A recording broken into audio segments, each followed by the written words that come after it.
Hey, good morning leaders. Hari ini kita akan bicara tentang berpikir ya, tentang thinking. As an entrepreneur, sebagai pengusaha, tugas kita nomor satu sebetulnya adalah berpikir. Nah, ada 5 hal yang membuat pengusaha itu panik. Ada 5 hal sesuai pengalaman saya mengcoach sekian lama, sekian banyak perusahaan. Ada minimal 5 hal yang paling sering populer dijadikan dasar kepanikan. Dan ini membuat mereka berhenti berpikir dan menggunakan insting otak reptil mamalia, otak-otak reptilnya untuk mengambil peran. Jadi otaknya di hijack gitu ya. So, apa sih 5 itu dan bagaimana kita seharusnya berpikir? Ini butuh latihan guys ya, ini butuh latihan dan butuh ketenangan. Oke, by the way, kenapa saya mengangkat topik ini? Karena kita sekarang sudah waktunya untuk berpikir tentang hal-hal yang sifatnya membuat kita panik lagi dalam kondisi keseharian. Panik yang gede tentang COVID-19 sudahlah ya, udah lewat, udah selesai. Bukan udah selesai, tapi sudah waktunya kita berpikir kembali ke hal yang kecil. Ingat ya, ada panik yang besar, ada panik yang benar-benar force major seperti COVID-19, tapi banyak hal kecil-kecil yang membuat kita panik di perusahaan kita yang juga perlu kita amati dan kita pikirkan dengan bagus supaya tidak kita jatuh. Jangan sampai kita kesandung. Sebetulnya ada nggak sih orang yang kesandung karena batu besar? Kan nggak ada ya, karena kelihatan. Tapi batu kecil ini yang bikin keserimpet ya, kesandung malah ada terjungkal. Oke, ada 5 hal yang membuat kita panik. Apa yang pertama? Satu adalah Anda kehilangan atau Anda punya deadline tidak bisa tercapai. Ini penting banget ya. Ini penting banget. Banyak perusahaan-perusahaan yang berada di bidang dispatch atau distribusi atau ekspor import selalu diberi momok atau dihantui momok seperti ini, deadline. Apalagi itu saya deadline, dead itu mati gitu ya. Jadi benar-benar mengerikan sekali. So, kalau Anda berpikir tentang kalau ada panik dalam hal deadline, mepet nih waktunya berubah ataupun kondisi tidak memungkinkan, produksi Anda terlambat, maka Anda punya 2 pilihan panik yang paling gampang. Satu adalah Anda drop order itu, Anda cancel atau Anda minta tolong diperpanjang, tapi Anda tidak bisa dan Anda cancel. Yang kedua yang paling parah adalah Anda kemudian rush. Rush itu berarti produksinya dipercepat sampai kondisinya, kualitasnya dikalahkan. So, gimana caranya kita menghadapi panik karena deadline ini? Yang pertama adalah Anda mesti kompromi. Ya, Anda mesti mencari kompromi, apa saja, duduk tenang, berpikir dengan dua belah pihak A dan pihak B, Anda sebagai pengusaha. Ya, Anda sebagai pengusaha, tolong Anda berdiri di tengah-tengah. Jangan memihak ke konsumen, jangan memihak ke Anda, tim Anda yang produksi. Ya, sekali lagi, Anda duduk di tengah-tengah sebagai juri, konsumen dan produksi. Tugas Anda adalah untuk melihat apa yang bisa kita kompromikan, bagian mana yang bisa dipercepat tanpa mengurangi kualitas, bagian mana yang perlu dikalahkan, bagaimana yang perlu didahulukan, bagaimana yang perlu dimundurkan. Jika itu nggak bisa, maka yang kedua baru Anda ambil tindakan, sebagian dulu kita kirim atau sebagian dulu kita drop ordernya. Ya, jadi bisa paham ya, panik karena deadline itu solusinya adalah Anda menjadi juri, kemudian mencoba untuk mengkompromikan kedua belah pihak. Kesalahan kebanyakan orang adalah berpikir sebagai salah satu. Kalau saya sebagai pengusaha, saya membela produksi saya, atau saya melihat dari kacamata produksi, atau saya sebagai pengusaha, saya memihak ke konsumen saya marahin produksi. Karena itu benar-benar percuma, akan membawa malapetaka. Oke, itu yang pertama. Panik yang kedua adalah kehilangan konsumen. Nah, kan katanya kan kalau nggak ada konsumen nggak ada bisnis. Jadi Anda punya konsumen, terutama kalau Anda perusahaan baru rintis ya, baru rintis startup, Anda punya konsumen cuma 2, cuma 3, kehilangan satu itu kan sepertiganya, setengahnya, 50% sampai sepertiganya Anda hilang, which is panik. Oke, so biasanya kalau ada panik seperti ini apa yang dilakukan? Tahu kan? Tahu kan? Anda tiba-tiba menghalalkan segala cara untuk memenangkan kembali konsumen itu. Ya, termasuk juga Anda drop semua pekerjaan Anda drop tentang quality Anda drop tentang meeting Anda, semua fokus, seluruh perusahaan fokus untuk memenangkan kembali konsumen itu. Saya kasih alternatif, bukan itu salah, boleh saja, tapi alternatifnya adalah tolong pertimbangkan alternatif yang kedua. Apa itu? Alternatif yang kedua ini adalah, sekali lagi, Anda berpikir tenang untuk menganalisa konsumen itu. Apakah worth it? Satu, konsumen itu dipertahankan. Apakah memang konsumen itu cocok dengan Anda?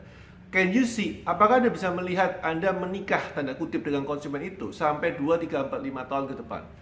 Memang bisa dipertahankan sampai segitu lama? Apa cuma butuh uangnya saja, butuh omsetnya saja? Ya, so Anda jawab 2 pertanyaan ini. Kalau jawaban yang pertama adalah memang konsumennya itu sesuai dengan Anda, dan yang kedua adalah konsumen memang bisa dipertahankan sampai 5 tahun, 6 tahun ke depan, dan Anda baru cari apa yang kita lakukan salah sehingga kita tidak bisa memuaskan konsumen yang memang a good fit, cocok untuk Anda. Tapi kalau jawabannya tidak, of course cerita yang lain ya. Anda perlu mereview tentang bagaimana Anda bisa mendapatkan konsumen yang lain menggantikan yang lama. Itu yang kedua. Jadi pertama ada deadline, kedua adalah kehilangan konsumen, yang ketiga adalah kompetitor. Tiba-tiba nih ya, kompetitor muncul, pop, out of the blue, nggak ada angin, nggak ada hujan, ada kompetitor yang dedicated untuk menyerang Anda. Ada satu klien saya bilang, coach, ada kompetitor buka toko persis di depan saya dengan konteks yang sama, bahkan warna catnya gedungnya sama, dengan konsep penjualannya mirip, tapi harganya lebih murah. Ya, so paniknya apa? Wis paling gampang ini. Anda langsung hajar-hajaran price war. Anda buang semua konsep keunikan Anda kalahkan demi memenangkan harga. Nah, itu tentu tidak diinginkan ya. So bagaimana coach caranya? Anda lihat apa kekuatan Anda lihat, Anda survei apa kekuatan konsumen kompetitor Anda selain harga. Anda lihat, Anda kemudian pairingkan. Pairing itu kan dipasangkan ya. Oh, Anda kuat di sini, saya kuat di pelayanan, dia kuat di mana. Kemudian Anda cari celahnya. Hingga totalnya kekuatan Anda melebihi dari kekuatan total daripada kompetitor. Ya, ini perlu kayak matematika, kayak comblangin gitu ya. Anda kuat di mana, dia kuat di mana. And then waktu yang berikutnya dipakai untuk fokus mengkomunikasikan kekuatan Anda dan memperkuat posisi Anda di market terhadap konsumen Anda. Ya, and then kalau perlu Anda melakukan campaign ya, kampanye konsumen Anda tentang apa yang dilakukan lebih baik dari sebelumnya. So, berpikir tentang kompetitor itu harus berpikir tentang strategis, bukan emosi. Ya, sekali lagi, garis bawahnya adalah berpikir tentang kompetitor itu berpikir tentang strategis, bukan emosi. Itu yang ketiga. Yang keempat adalah Anda panik karena apa yang Anda anggap paling sempurna dan paling diagung-agungkan ternyata keliru, ternyata salah. Contoh, Anda buat konsep bisnis. Yang paling Anda tekankan adalah ke fungsi daripada pelayanan service ataupun customer service. Atau supaya lebih beda dengan yang ketiga tadi, fungsi yang Anda tekankan adalah ke produksi atau efisiensi. Ternyata suatu hari Anda menemukan Anda tidak efisien, Anda tidak melakukan sesuatu sesuai dengan harapan Anda ketika pertama kali Anda setting bisnis Anda. Maka muncul marah, kesel, jengkel, anak buah saya ini gimana sih? Waduh, kerjanya nggak beres, sistemnya mungkin perlu diperbaikin, and so on and so on. Nah, saya beritahu, ini adalah bahaya sekali ya. Karena apa? Kadang-kadang bisnis itu tidak perlu sempurna di setiap titiknya, tapi dia perlu indah di semua gerakannya. Saya ambil contoh ini ketika saya bicara dengan satu pengusaha yang berada di bidang pecah belah ya, panci segala macam. Saya tanya, saya bilang sama dia, Pak, bisnis itu seperti dansa. Bisnis itu seperti dansa.